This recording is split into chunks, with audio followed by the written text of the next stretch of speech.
Assalamualaikum warahmatullahi wabarakatuh. Perkenalkan, nama saya Itu Ibrahim Fauzi. Saya dari UT Bengkulu, dari Prodi Sistem Informasi. Di sini saya akan mengerjakan tugas mata kuliah struktur data. Baik, langsung saja. Ini untuk tugas tiganya ya. Tugas tiga. Di sini kita akan membuat program pencarian menggunakan algoritma IFS ya dalam bahasa Java. Kita akan menggunakan graf dengan 10 not yang mewakili A0 sampai A9. Di sini akan saya tentukan sendiri untuk nilai hubungan antar notnya. Kemudian melakukan pencarian angka n pada graf tersebut dengan depth first search ya. Kemudian kita akan menjelaskan tahap demi tahap proses pencarian dan gambarkan dengan rinci prosesnya. Soal kedua, kita akan membuat program pencarian menggunakan algoritma BFS ya dalam bahasa Java. Kemudian graf dengan 10 not yang mewakili A0 sampai A9. Sama di sini nilainya akan kita tentukan sendiri. Kemudian kita akan lakukan pencarian angka n pada graf tersebut dengan breadth first search. Nah, nanti akan kita jelaskan juga tahap demi tahap proses pencarian dan gambarkan dengan rinci prosesnya insya Allah. Baik, langsung saja akan kita mulai.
Baik, selesai untuk programnya. Kita coba jalankan.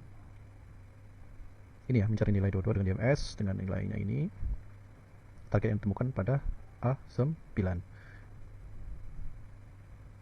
Itu jika kita ingin mencari A9 ya. Bisa juga kita misalnya kita mau mencari target yang lain. Misalnya kita mau mencari target A6 yaitu 30. Di situ bisa kita cari juga. Nah, kita ganti saja segini. Kemudian kita jalankan. Sini. Target ditemukan pada A6. Dia langkahnya seperti itu.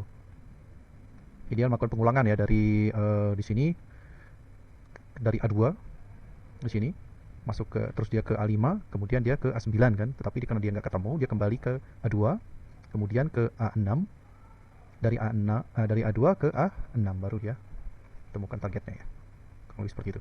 Jadi kalau kita mau mencari target yang lain di sini tinggal kalian rubah aja, ganti aja di sini.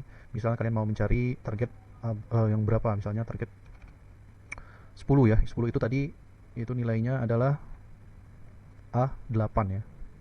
Berarti dia nggak terlalu jauh dia dari A1 ya, karena A1 dari tetangganya hanya ada A3 dan A4, kemudian dari A4 nya ini langsung ke A8 yang nilai 10. Kita jalankan. Di sini. Dikit ya. Angkanya kunjungi. Target ditemukan pada A8. Untuk penjelasannya di sini saya memberikan nilai untuk node A0 itu bernilai 5 dan seterusnya A9 bernilai 22. Ini untuk programnya. Kemudian untuk representasi grafnya di sini A0 dengan nilai 5 akan mencari target yaitu N yaitu A9 yang bernilai 22. Sini ya, mencari nilai N dengan DFS. Untuk proses pencariannya, karena di sini kita masukkan A0 tetangganya itu ada A1, kemudian A2, atau untuk representasi grafnya seperti ini. A0 itu memiliki tetangga A1 dan A2. Kemudian A1 itu memiliki tetangga A3 dan A4. Ini untuk programnya. Kemudian A3 itu memiliki tetangga lagi A7. Sini. Kemudian karena tidak ditemukan A9 atau N, maka dia akan kembali ke A1. Kemudian dia akan mencari ke A4. Ketika tidak ditemukan, dia akan mencari ke A8. Sini. Karena tidak ditemukan, maka dia representasi grafnya dia akan kembali lagi ke A4, A1, kemudian ke A0 lagi, kemudian dia akan ke A2 yang bernilai adalah 8.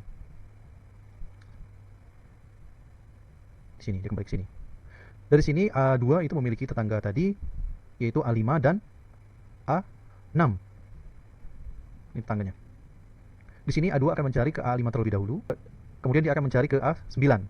Ketika sudah ketemu target yang dicari yaitu N-nya, yaitu A9, maka programnya tidak akan kembali ke atas ya, karena dia sudah ketemu hasilnya, target yang dicari di sini. Ini untuk hubungan antar node-nya. Dari A0 ke A1, A2, A1, A3, kemudian A4, ke A2, A5, ke A6, kemudian A3 ke A7, A4 ke A8, kemudian A5 ke A9. Nah, tahap demi tahap DFS-nya, proses DFS-nya bekerja dengan prinsip kunjungi node, kemudian telusuri cabang terdalam terlebih dahulu. Kemudian kembali atau backtracking jika tidak menemukan target seperti ini. Jika tidak menemukan di sini, dia akan kembali backtracking. Kemudian dia akan mencari sampai sini, tidak menemukan kembali, dia akan kembali lagi ke sini sampai dia akhirnya ketemu dengan nilai N-nya. Ini untuk urutan node yang dikunjunginya. A0, A1, A3, A7, A4, A8, A2, A5, dan A9. Target ditemukan pada A9. Kesimpulannya, DFS atau the first search menelusuri graf hingga cabang terdalam terlebih dahulu sebelum berpindah ke cabang yang lain. Tadi ini ya, cabang yang terdalam. Ketika tidak ditemukan, maka dia akan kembali seperti itu. Oke, demikian penjelasan untuk tugas nomor 1 ya. Kita tentang the first search, kemudian kita akan lakukan menjelaskan untuk tugas 2-nya.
coba jalankan programnya.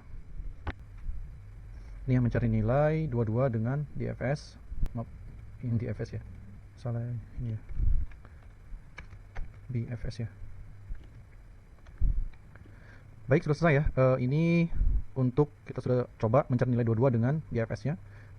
Dia langkahnya yaitu mengunjungi A0 yang bernilai 5, kemudian ke A1, kemudian A2, A3, A4, A5, A6, A7, A8, kemudian A9. Kemudian di sini ditemukan node pada A9 yang bernilai 22. Di situ ya temukan di sini. Ada beberapa langkahnya ya. Ini untuk hasil pengujiannya berhasil.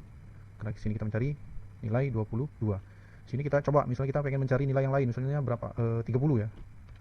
Kita cari 30. Nah, di sini dia ditemukan, data ditemukan pada node A6 yang bernilai 30. Oke, baik, kita setelah ini akan saya jelaskan. Graf yang saya gunakan sama dengan yang di DFS ya, nilainya sama, A05, kemudian A992. Di sini kita di dalam programnya juga kita tadi mencari angka 22 di dalam node A9 di sini. Ini untuk programnya tadi sudah kita coba jalankan. Ini kita ganti kembali ke 22 ya. Kemudian di sini untuk struktur graf yang digunakan ya. Ketika kita mencari nilai 22 sebagai targetnya, itu pada DFS dia dari A0 dia akan mencari nilai level yang terdalam terlebih dahulu ya. Dari A0 dia ke A1, kemudian A3, kemudian A7. Jika tidak ketemu dia akan kembali seperti itu. Kemudian dia akan mencari ke A1 lagi, ke A4, ke 8 tidak ketemu, seperti itu yang DFS kemarin ya, sampai dia ketemu di A9. Berbeda dengan DFS, BFS kali ini dia menggunakan antrian Quinu, node per levelnya. Kemudian dia mencarinya itu secara mendatar atau menelusuri node pada suatu level tertentu ya, terlebih dahulu sebelum turun ke level berikutnya. Maksudnya seperti ini. Dari node A0 dia akan mengunjungi A1 dulu. Jika tidak ketemu, dia akan ke samping atau yang satu level dengan dia, yaitu A2. Jika tidak ketemu, dia akan kembali ke sini ke A1, kemudian ke A3. Jika belum ketemu targetnya, dia akan ke A4, kemudian A5. Jika tidak ketemu, dia akan kembali seperti itu ya, kemudian ke A5, kemudian ke A6. Dia secara samping, bukan ke yang terdalam yang terdalam terlebih dahulu. Jika tidak ketemu juga, dia akan kembali lagi kemudian ke A7. Jika tidak ketemu, dia akan naik lagi seperti ini ke A8, kemudian ke A9. Nah, di sini targetnya ketemu di A9 yang bernilai 22. Jadi kesimpulannya, BFS itu melebar sebelum mendalam, yaitu menelusuri seluruh node pada suatu level terlebih dahulu sebelum turun ke level berikutnya. Pada contoh ini kita mencari atau target nilainya 22 ditemukan pada node A9 seperti ini, dari A5 ke A9. Dia menggunakan struktur data antrian atau Quinu ya, dengan prinsip first in first out atau FIFO untuk melacak simpul yang harus dikunjungi selanjutnya, seperti itu. Begitu juga kalau kita ganti targetnya ya, dia akan tetap menyamping semakin, seperti yang sudah saya jelaskan. Seperti ini, dia ditemukan semakin dekat targetnya dengan A0, maka dia semakin sedikit, yaitu yang dikunjunginya. Seperti demikian penjelasan dari saya. Lebih dan kurang saya minta maaf. Assalamualaikum warahmatullahi wabarakatuh.